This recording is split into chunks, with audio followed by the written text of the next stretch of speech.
Catch पकड़ने की पूरी कोशिश और पकड़ लिया है। मैं सोच रहा था दोनों टीम को आईपीएल में बैटिंग करे।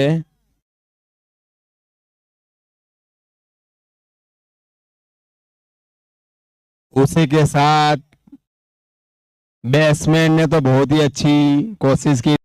बहुत ही कम स्कोर ओवर थे ने।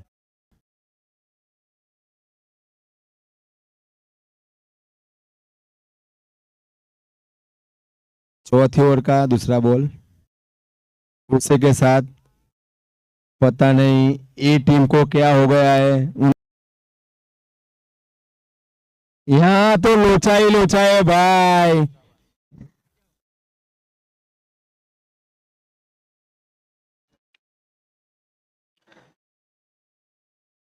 अभी तो लोचा मारो यार।